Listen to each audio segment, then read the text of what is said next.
Merci.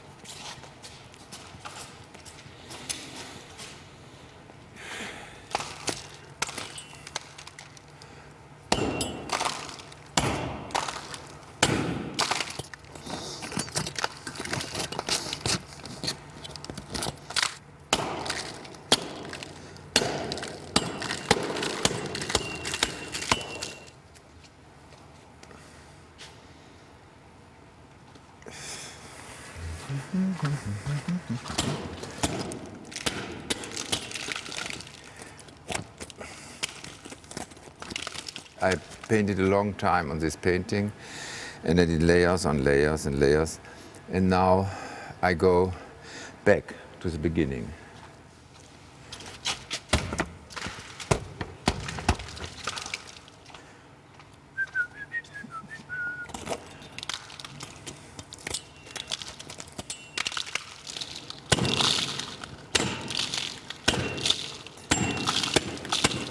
You know, it's like in the cosmos, it's always construction, demolition, reconstruction, all the stars who die and some others are born. It's always like this. Who is responsible for that? Who started this on the beginning? We don't know. We don't know why we are here. We don't know where we go. It's quite desperate, no? Because we have an intellect to try to find out, but we cannot.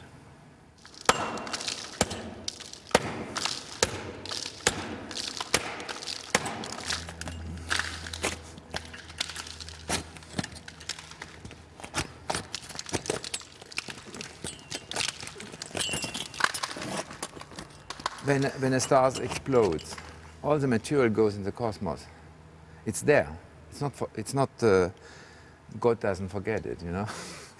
And then one day it will be recomposed. It will be the gravity will recompose another star, and so on. So I keep it all. I put it in one of the boxes there, you know. If you come, you can see here different. Is this movable?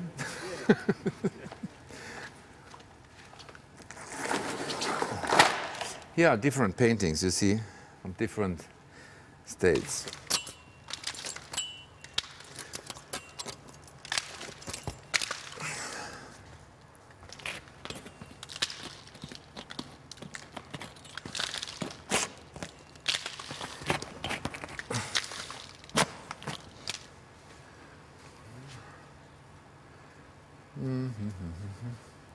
It's much better now, I think.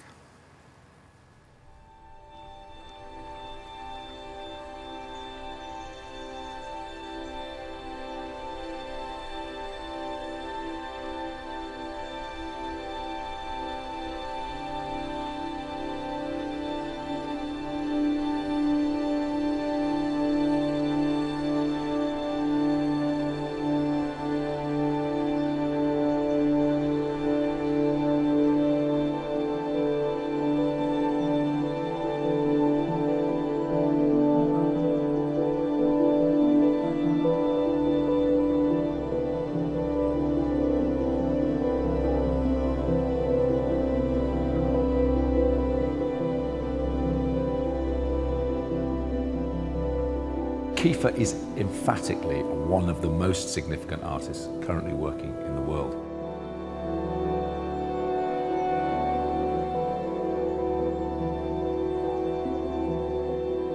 Within the art world, Kiefer's a giant, really.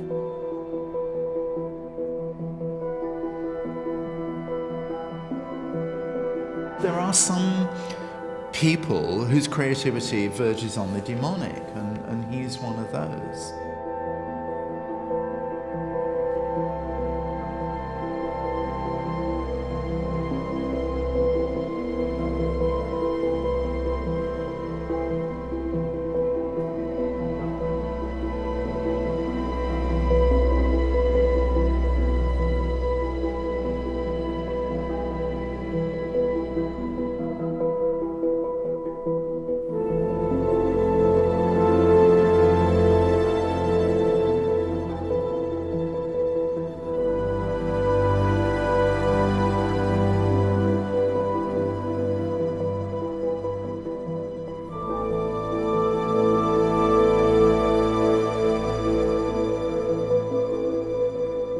I was a child, I did tunnels in the garden of my parents. And then I wrote something I made a drawing on a piece of paper, I put it in the tunnel, and I closed it. I thought, you know, why you do this? It must be a deep need to do things like that.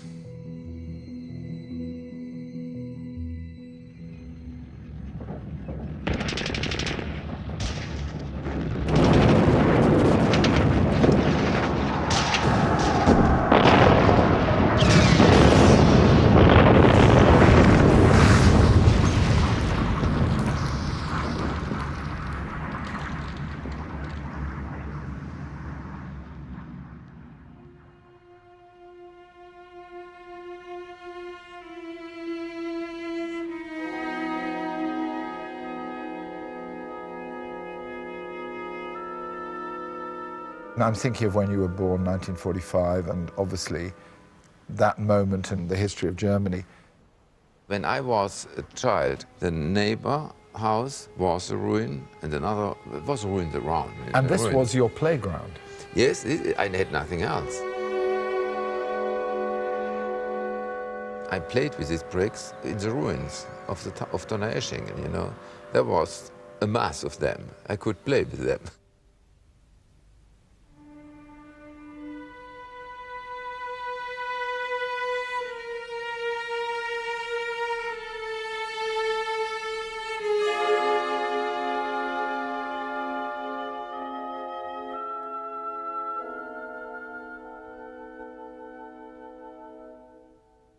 Kiefer's was a generation that had been born at the very end of the war, had grown up in the ruins of the war, had seen, to a certain extent, the recovery of Germany, but also dealing with the guilt, the historical scar of Nazism. A lot of it had been buried, and I think Kiefer was part of a generation that started to question that.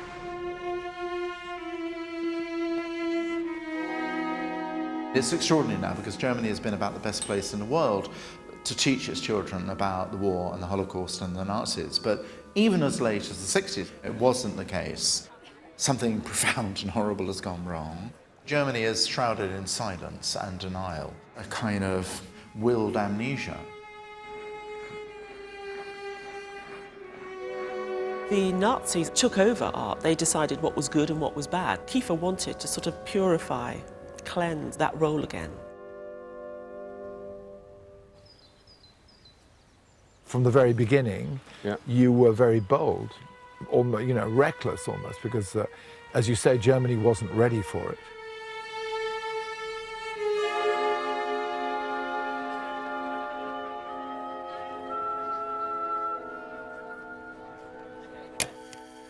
But I was not ready too. The starting point was an innocent part, a stupid part, if you want to say.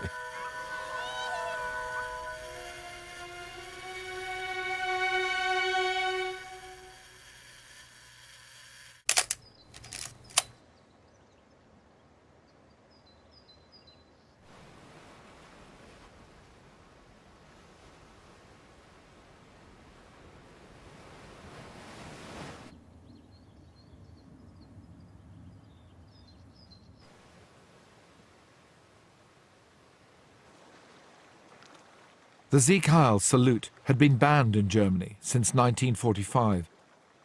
Dressing up in his father's Wehrmacht uniform and performing it for a camera was Kiefer's protest against forgetting. When he took it to his tutors, most of them were horrified, and the only one who understood what this precocious 24-year-old artist was trying to do was one of the tutors called Kuchenmeister, who had actually been in a concentration camp, I believe. And he supported Kiefer in moving forward in this vein.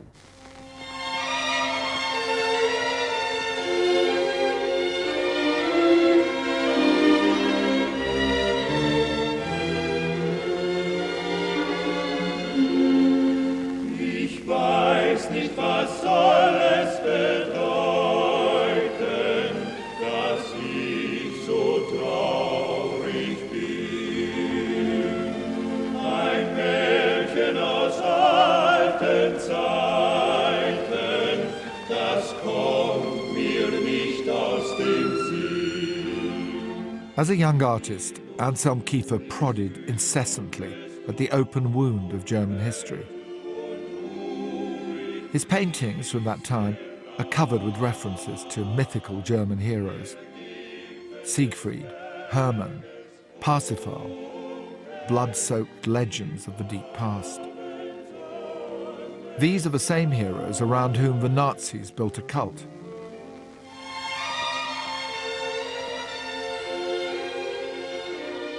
This made critics uneasy and led to outrage when he represented Germany at the Venice Biennale, with some accusing him of fascism.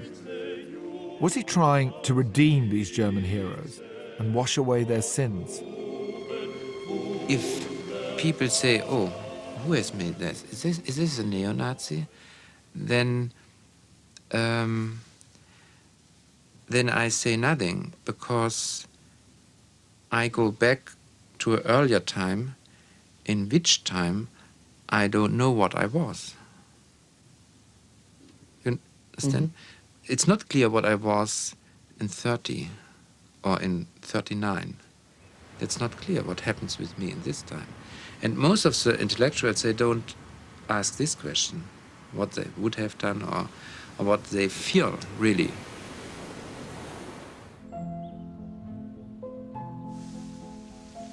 Kiefer's first flush of success came in the 1980s, and he used the money to buy and renovate an old brick factory in Buchen, Germany.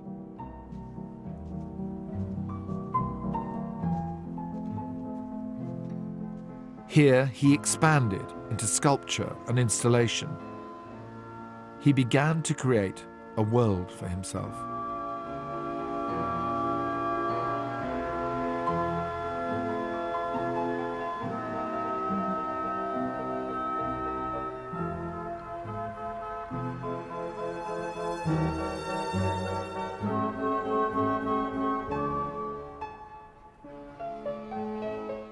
I've come to Buchen to see this first studio for myself and to watch Kiefer install some new work.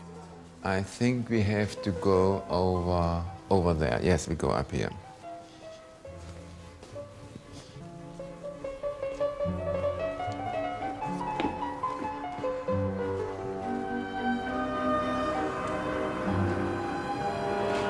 Careful to your head. This was for an airplane, but I didn't continue it. It looks awkward.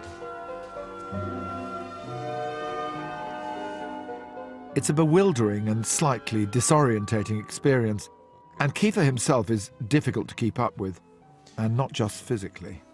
Sometimes I put diamonds in, then it's Valentino's. You know, the Dress designer. No. What are you talking about? Valentino from the antiquity. Oh, from the he was in the second century after Christ. I'm looking down here and I'm seeing these boxes. Obviously you've collected these things. Yeah. Where do you find them? In this building was a lot of material of ancient craft things. Yes. Yeah. There was once a school burning. I found a lot of things. I always see things that could fit once in my work. But you don't necessarily know where they're going to fit. No, mostly not. Let's go down here.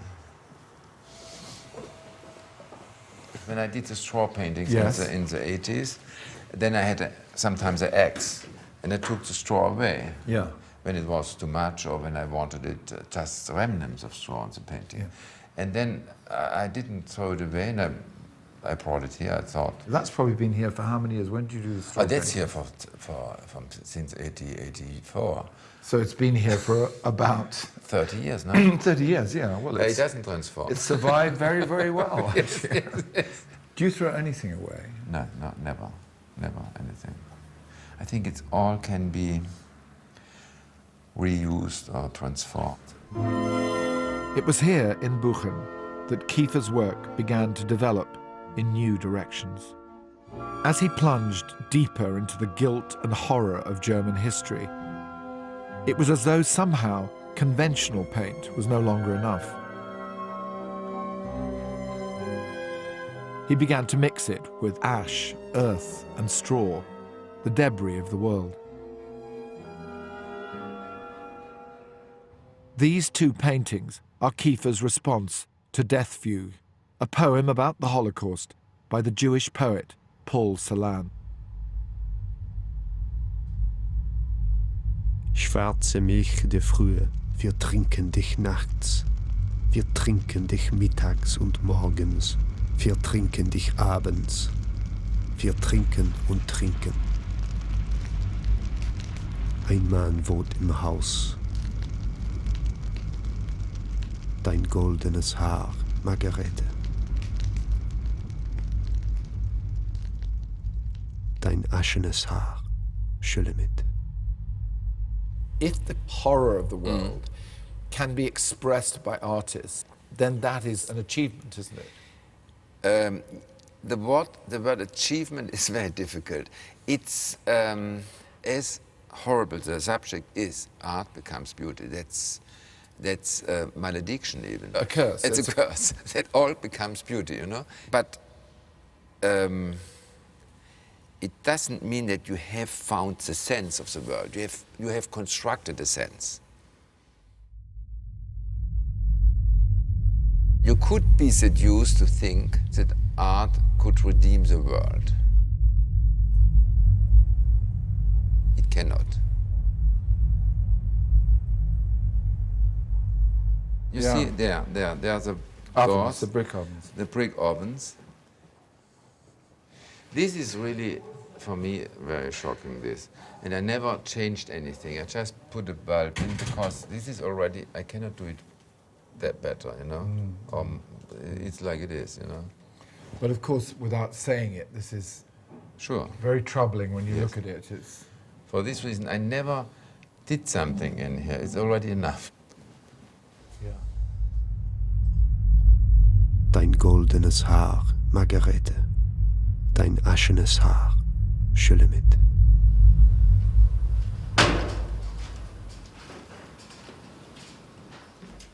Julien, ça va? The reason Kiefer has returned to Buchen with his assistants is to install these new works. Here are those occupations photographs again, now reused and transformed, just like the straw. They'd been blown up on giant sheets of lead. In the 60s, I couldn't do them because I had not the money to big exposures. So there was a lot of potentiality left. It was young and beautiful. Yeah, lead's such a charged material. I mean, it's poisonous, it's base material, it's alchemical, and Kiefer loves all of that. I think he likes the fact it's contaminated. I think, you know, the contamination of history by various regimes is something he's explored. I think the fact that a lot of the books are made of lead, you know, the literal interpretation, the weight of history, that still reverberates.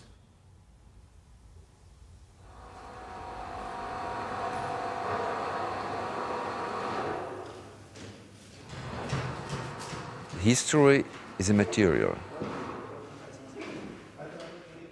It's like clay, you know, you can form it as you want it. You can abuse it, you know, this form. What they all do. Since the 1990s, Kiefer's artistic vision has, like the cosmos, expanded.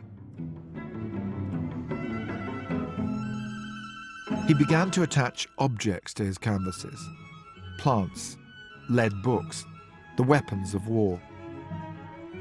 Each object has a deeper meaning, an allusion to one of Kiefer's wildly diverse interests. There are references to ancient civilizations, to occult 17th century philosophers, or to NASA's attempts to organize the stars. If they could be said to share a common theme, it is man's quest to make sense of the world.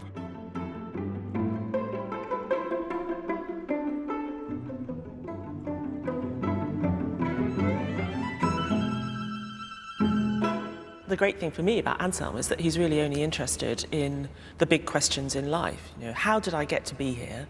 What am I here to do? And that's what he's trying to work out and work through in his painting and in his sculptures and all of his work. Are you a believer? I believe not in a personal God who will help me or condemn me or put me in the hell. But it's evident that there is something above us, far above us, what we cannot understand. More and more you ask yourself why we are here and for what reason. Nobody knows it. So for this reason you are always Looking, searching for something. He has this kind of Stanley Kubrick-like, view which takes in simultaneously the birth of the planet and the death of the planet and the birth of civilization and death of civilization. And you can, the small stuff in between can piss off.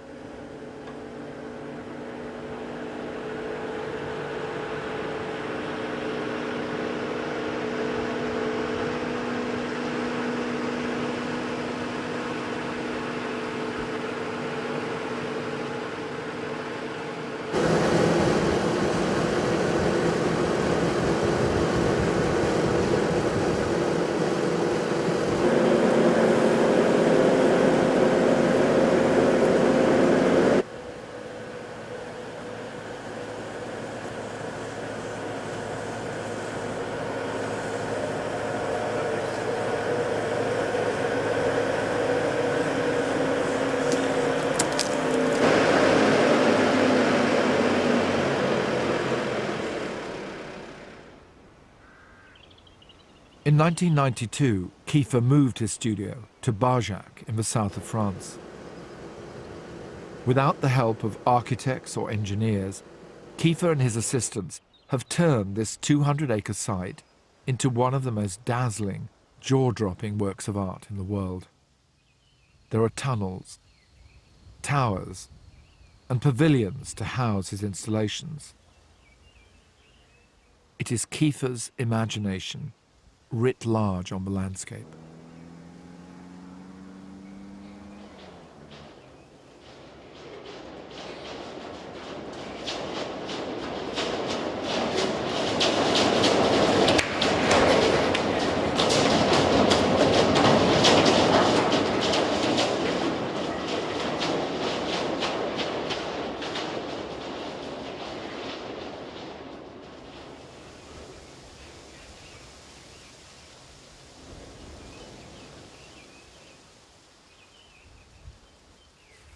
They're courageous, huh?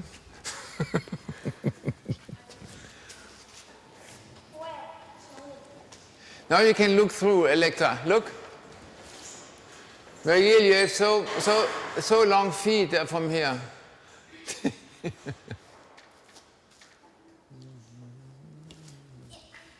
Warum machst du denn zwei auf einmal? Eins reicht. Elektra, bist du verrückt? War's gut? Hm? Da habe ich so lange gearbeitet hier, so lange. Ach, ja, mein Schatz, mein Schatz. There is a feeling at Barjac of a giant intellectual as well as physical playground. It does feel like someone has been allowed to let themselves loose and do what they want to do and explore and play. He's one of those artists who absolutely uses the selling of art to fund these extraordinary projects. There's no commercial benefit in Barjac. It's done because there is this extraordinary compulsion.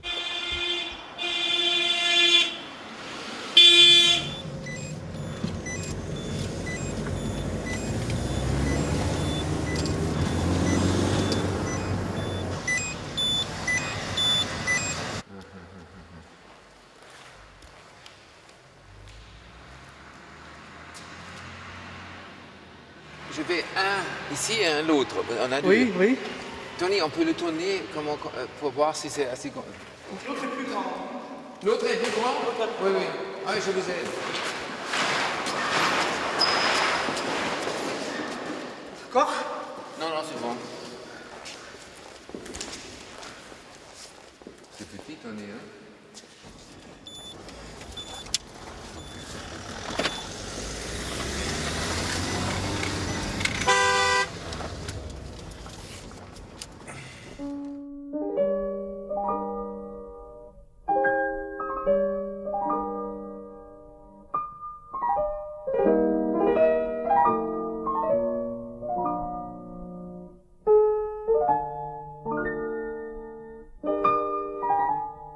So how would you describe Barjac?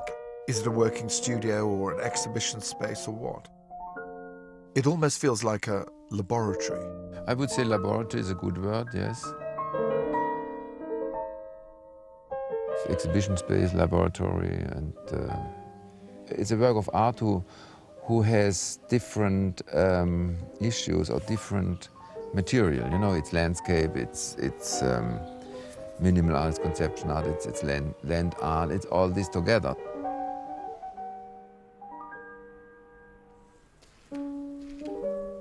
It is an overwhelming place to walk around, and normally it's off limits to the public. But 1 month from now, Kiefer is inviting a select group of curators and collectors here for the very first time.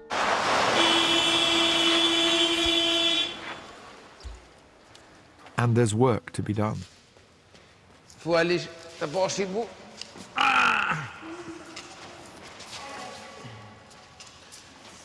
Nehmt mal den Scheiß da weg. Hop, Tony, hop.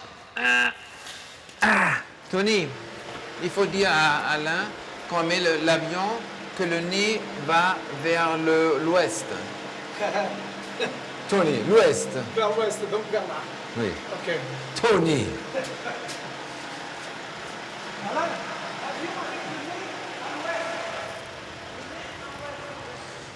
So I started with 3 containers. I put them and I put around other containers, and then in the space between I put concrete. I just put concrete. And here you can see the container is still visible. It was an inner container, and the container was outside. I took it away, and I had a wall. So I started here. I wanted just to have 3 places underneath the earth, and like bunkers or so.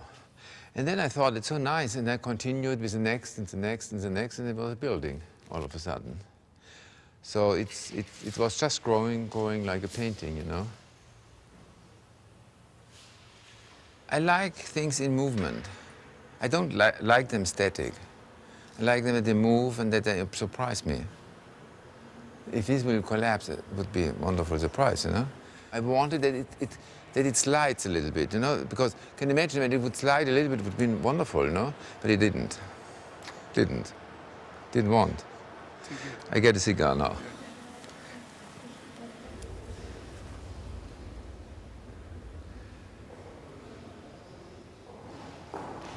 I was a long time, I had a problem. I didn't know if I would be a writer or a painter. Now I cannot change anymore. It's done now. His bookshelves are full of, you know, physics and cosmology. He's really genuinely, conceptually so omnivorous. You know, he's still Anselm, the kind of teenager in a way, who is very annoyed at life at not giving him another 100 years in which he can read absolutely everything. And that hasn't changed at all.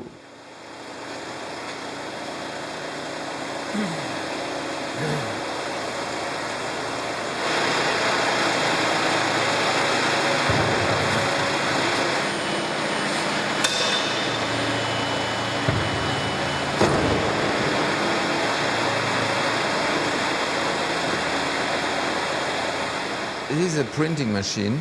They are filled up for centuries with meanings, you know, it's enormous. And yeah, and I transformed them now in a new meaning.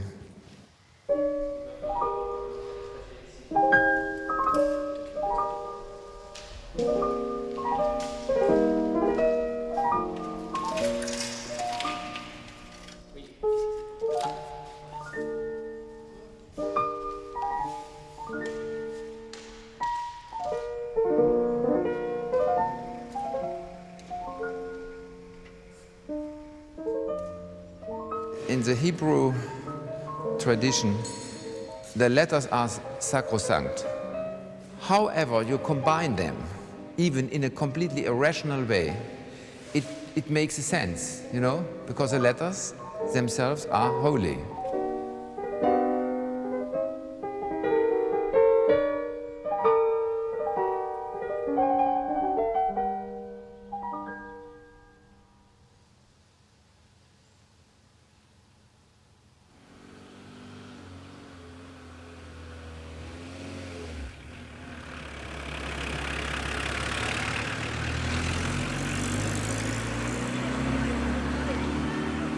Tony, le plancher sur la crypte, c'est fait maintenant ou pas encore? Non, je vais vous faire voir ce qu'on est en train de faire sur la crypte. D'abord, on renforce les piliers en bas. Montrez-moi, Je vais le montrez-moi. faire là, je vais le faire là.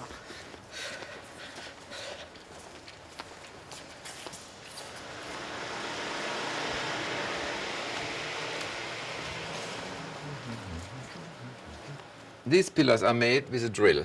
So there was nothing, we drilled, and then in this hole, we put the concrete. These are the pillars then.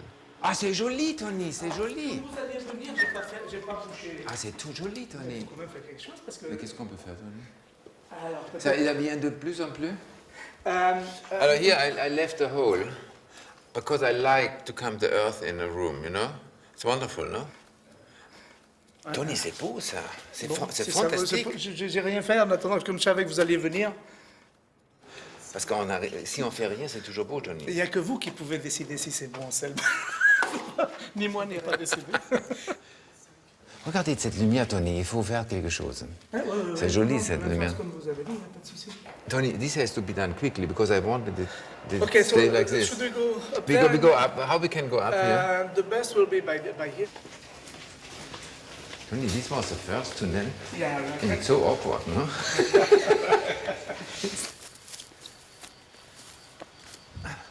right. We can do something like this, Anselm. Should not touch below, Tony. Then it stays like this. I know, below. maybe you will get a little bit more stones when we are going to work on it, but Yeah. that's it, huh? Oh, Tony.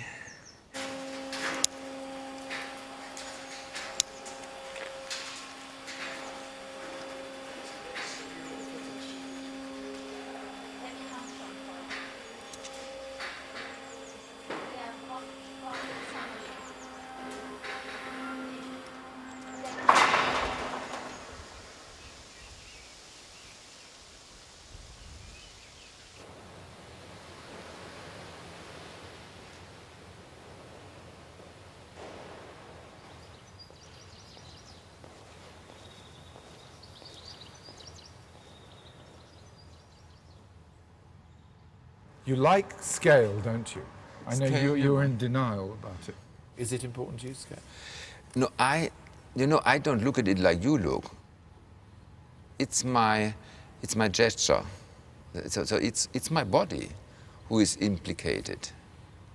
You know the quotation of Nietzsche, a philosopher has to dance.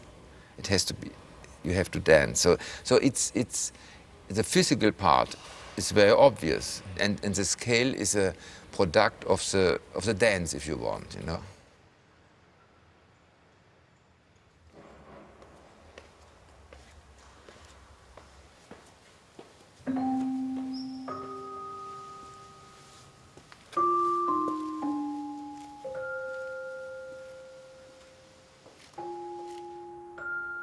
What I see in your work, it makes me look at the world differently.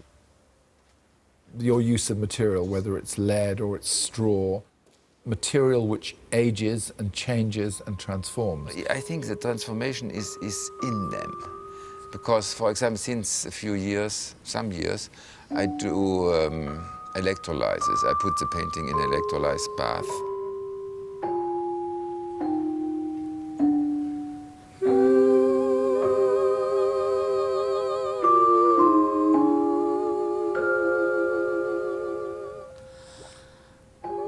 You know, I want to put some time on this painting.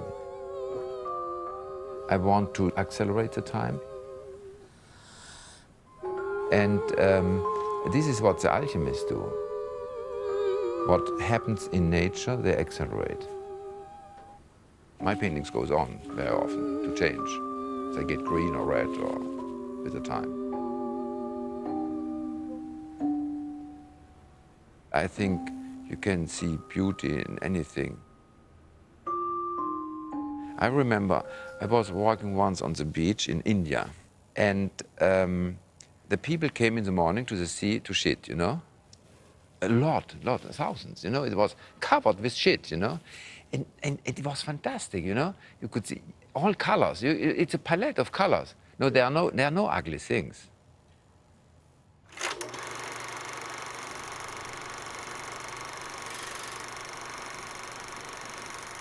When you look at films, Germany after May 45, you know, it looks so fantastic, these damaged towns, you know. I mean, each artist, or each writer, his capital is a childhood, you know. All what you learned there, what you saw there, because you saw there without any connotations. You saw it like innocently, and that's important. Yeah. All the source of inspiration, the source of doing something is there.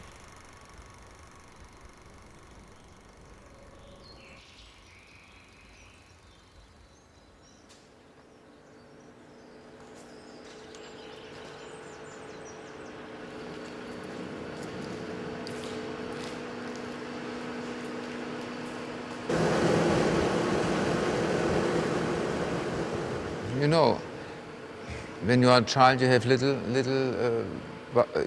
equipment, and now I have real ones. But it's the same, you know. It's not so much difference.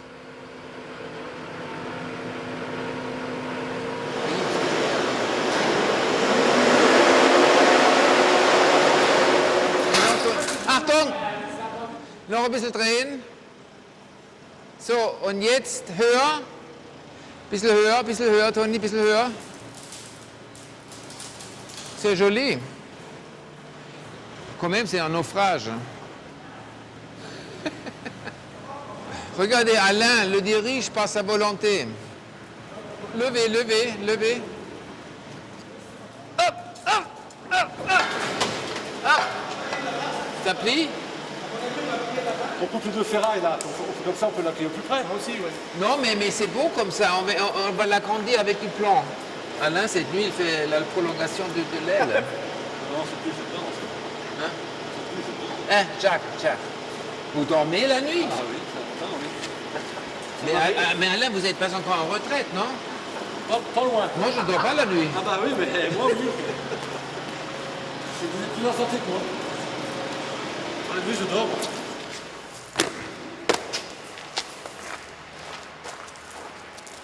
This was less good.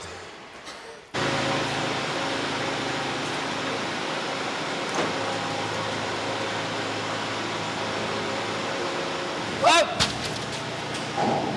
Qu'est-ce qu'il fait là? Alain, ne cassez pas ma serre. Hop! Hop! Hop! Yeah! Bravo, Tony!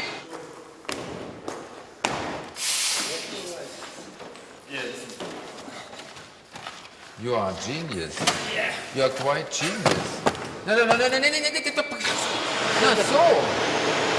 Yeah, Andreas. C'est bon. C'est bon. Personne ne sait comment on a entré ça. Okay.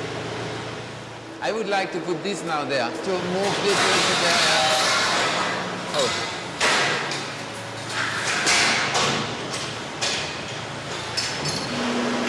I like this machine. Yeah, it's fantastic.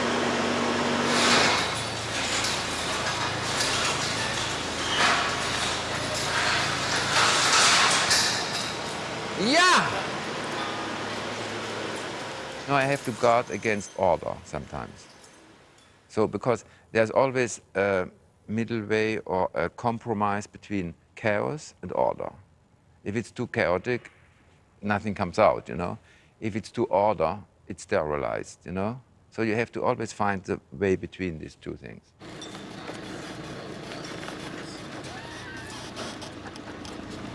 Let's go.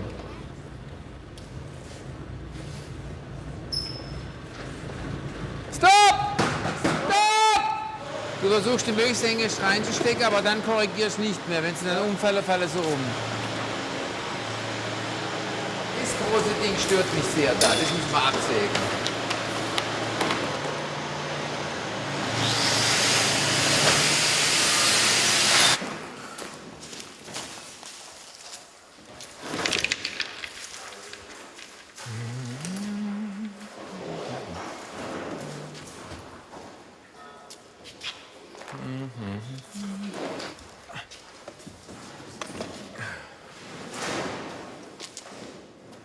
Now it gets better.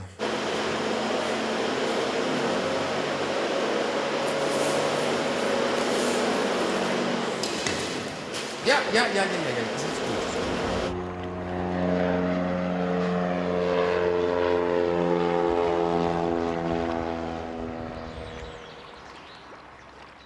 Sunflowers are everywhere in Kiefer's universe.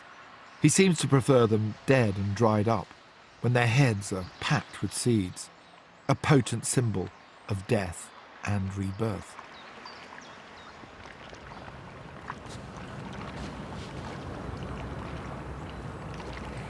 Vous attachez Oui. Laissez. Laisse.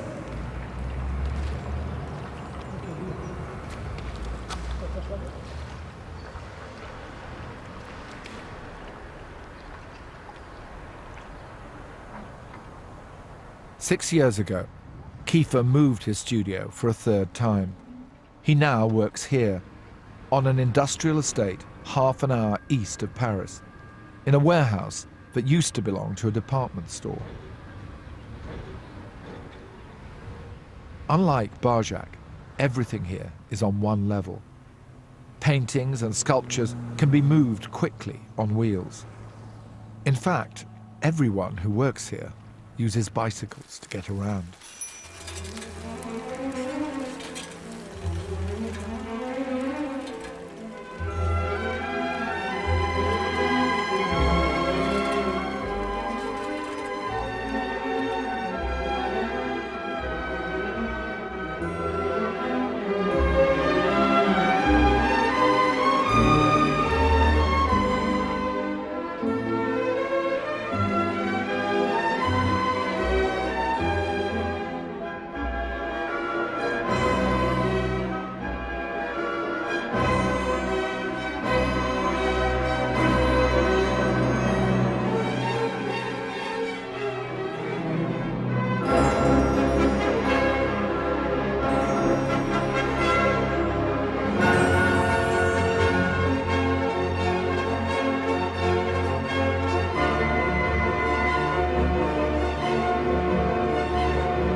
You know, this, what you see here, is like my brain.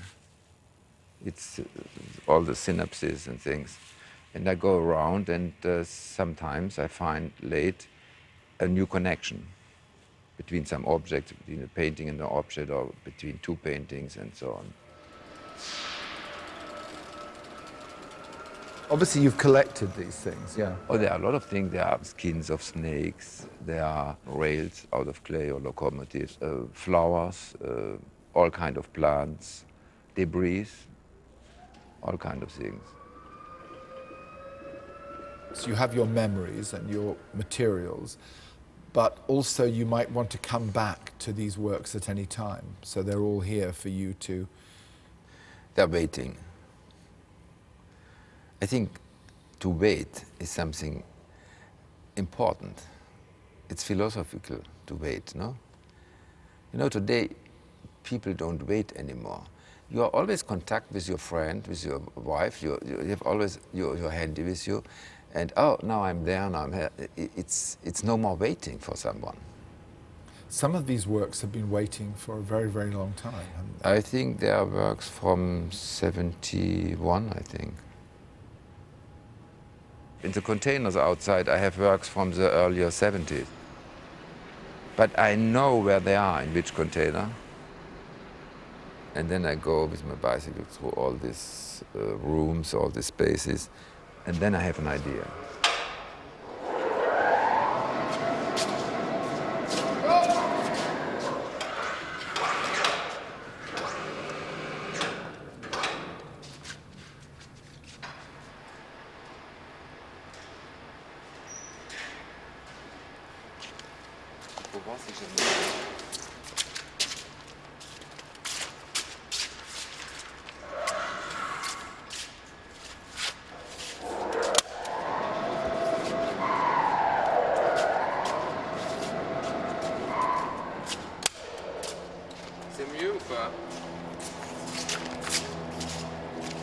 Non, c'est pas bien, non?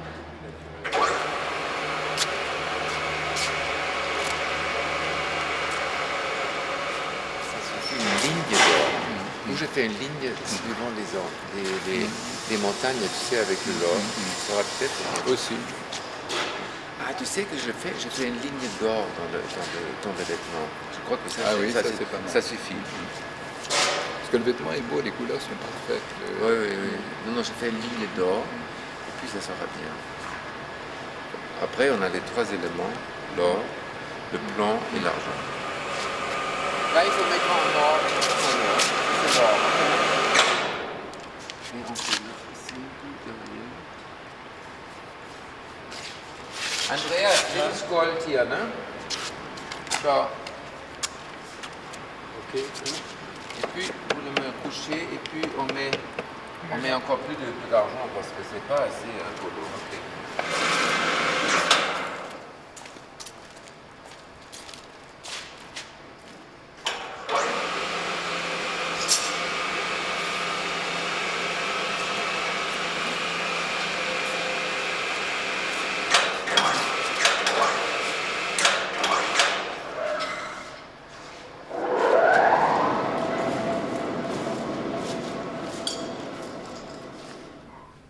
Do you enjoy the process of making? It's difficult, and sometimes it's a failure. Because in any state of a painting, you have 100 possibilities, and you have to choose one. It's a war in your head, you know?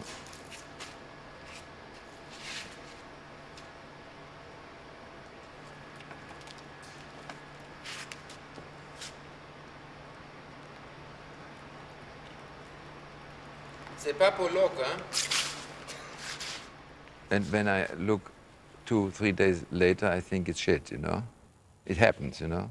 Because you are in a certain situation, you think, oh, now I got something, you know? And then you have to wait to calm down, you know? And then you see, and sometimes the contrary happens too. You think, oh, I worked so much, and now it's damaged. It's not good, and then later you see, oh, you found a new thing.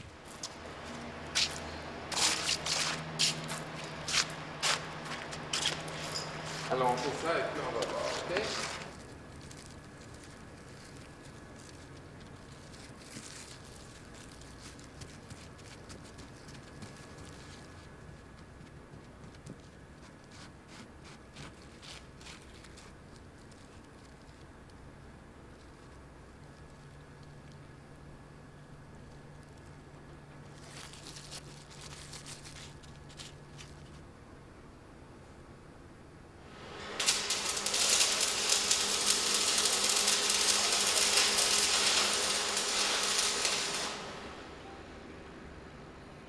How do you know when a work is ready to leave the studio? It's a very difficult moment because it's artificial interruption. It's a crucial moment when I have to give a painting to a show and they sell it, and then it's I cannot touch it anymore because then the curators or restaurators take over, and it's taboo for me.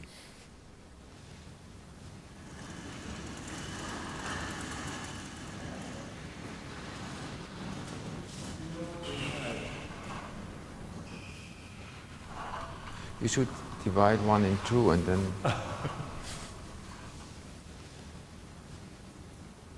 It's too much, Bill.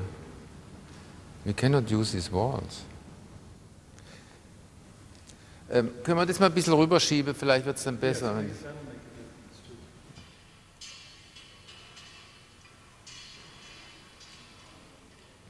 This gets out for the moment, okay?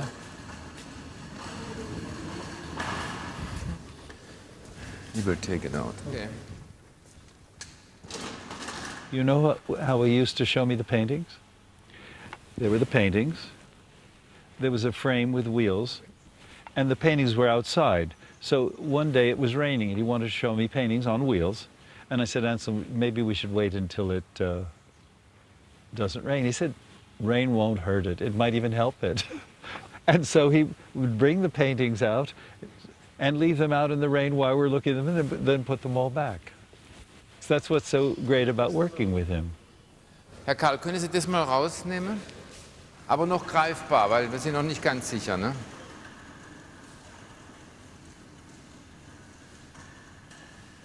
Yeah. Oh, it looks already better, Bill. I did some flower paintings. I like so much flowers, you know.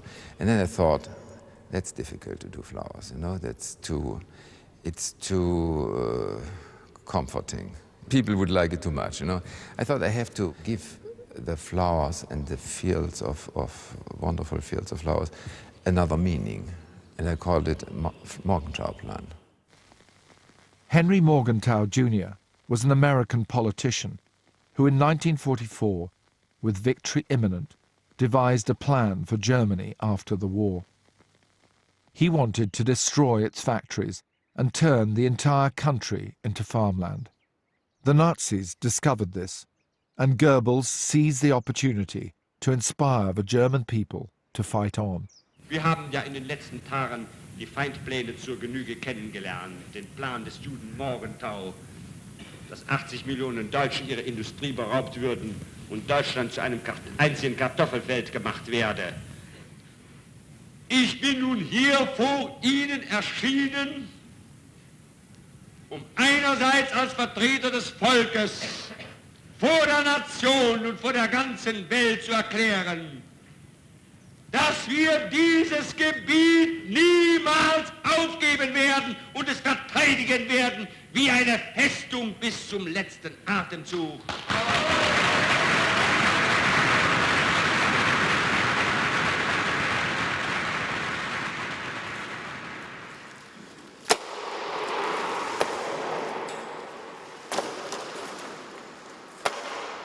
So the Morgenthau plan didn't happen, but I like this idea of this not executed plans. And I think an artist has a good opportunity to do something with it, because it didn't happen, you know.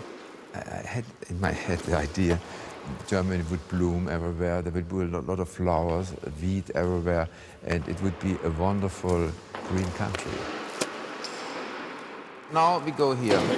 Because in the middle it could be more, how do you say, more disparate. Aber Andreas, zuerst die Kleinen reinmachen, sonst könnt ihr die nachher nicht mehr. Erst die Kleinen alle reinmachen. Was ist mit dir los?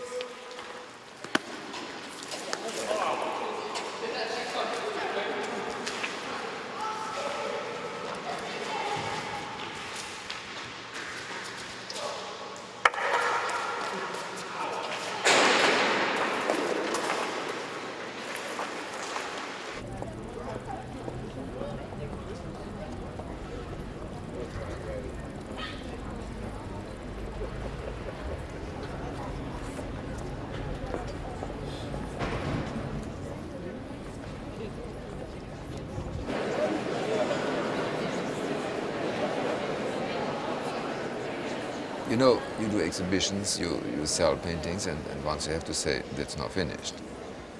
But you're very reluctant to say anything is finished. Yes, I think it's never finished.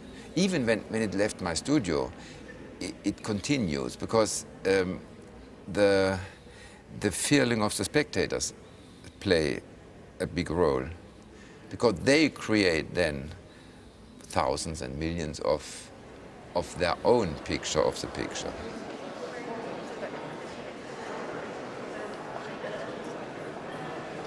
You get a feeling now that here's a man at the height of his creative powers. I mean, he always had energy, but I've just seen a level of intensity in the last 10 years escalate.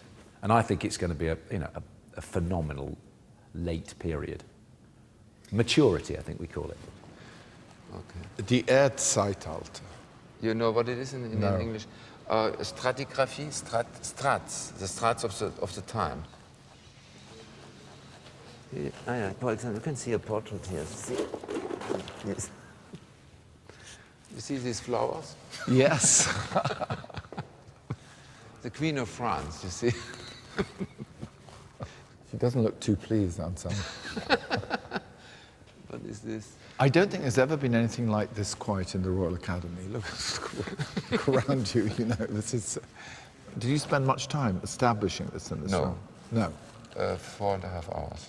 Wow. It goes quick. I have 5 people, and they throw it. I made it from this side, you know. Yeah. But it's always better from the other side. Yeah. You was aware of this? It's controlled from this side, from the other side not. And that's mostly better. And in this room, You want some in your camera? That's me. Me projected to another time, to the geological time. You know, our life is so short. You know. So it's a sort of self-portrait, is it? It's a self-aspiration to be connected to the geological time. Then I have more time. You know. Perhaps it has something to do with turning 70 next year. But Kiefer's fascination with time seems to be getting deeper and wider. Geological time is the oldest time on Earth, stretching back millions of years. A timescale in which the human race and everything it has achieved is little more than a blip.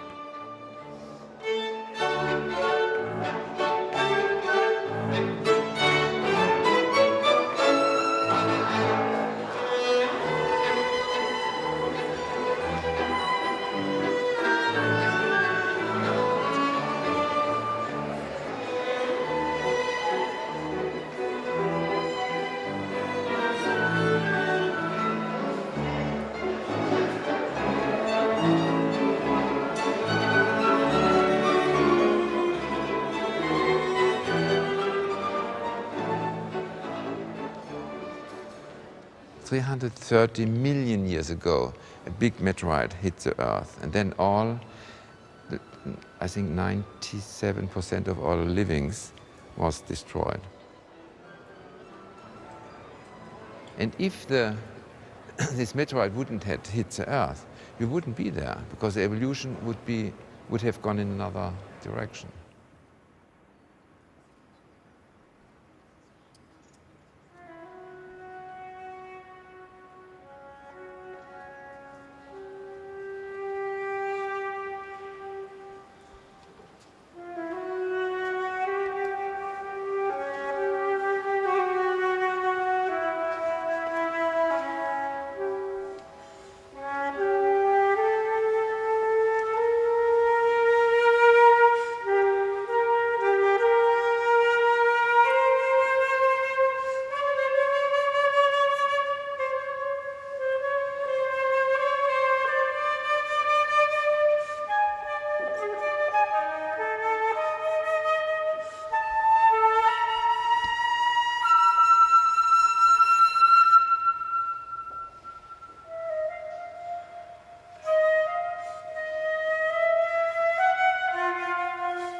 Now tell me, do you dream, Anselm? You know, the most wonderful dreams are always connected with water. Water can be also very bedrohlich. Dangerous? Yeah, and it comes down and dissolves all. I like this. When I was growing up, I had always nightmares. But now I don't have any more nightmares.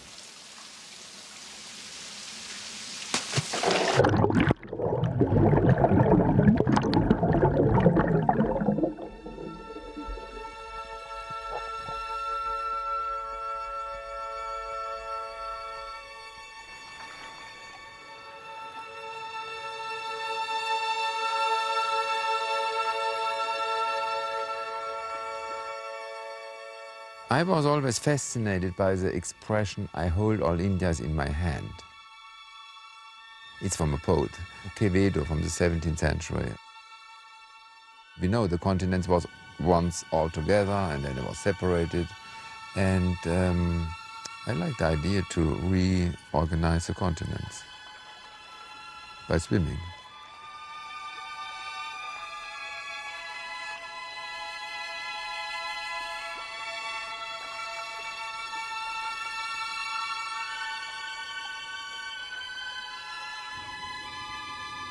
Why are you an artist?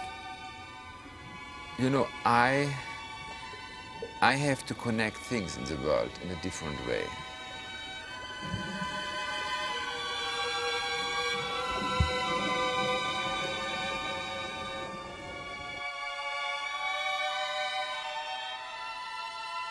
You see a lot of things, you know, they are disparate.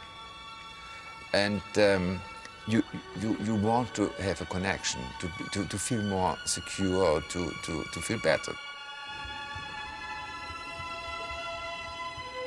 And this is what artists do, they create a new connection between things.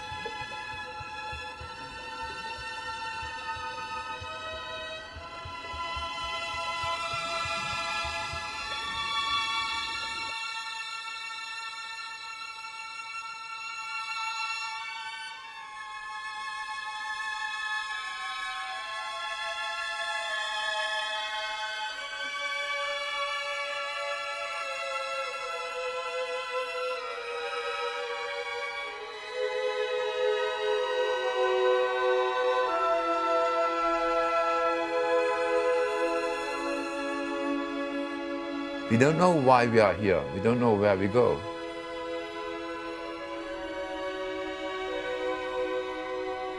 We have an intellect to try to find out, but we cannot. It's quite desperate, no?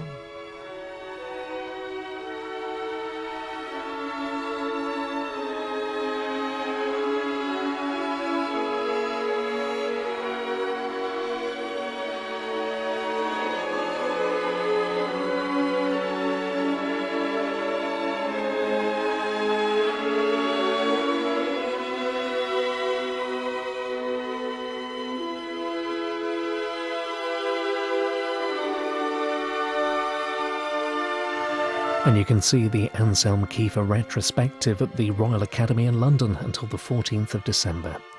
And for more information and additional material, visit bbc.co.uk/arts. Imagine next Tuesday on writer and director Mike Leigh.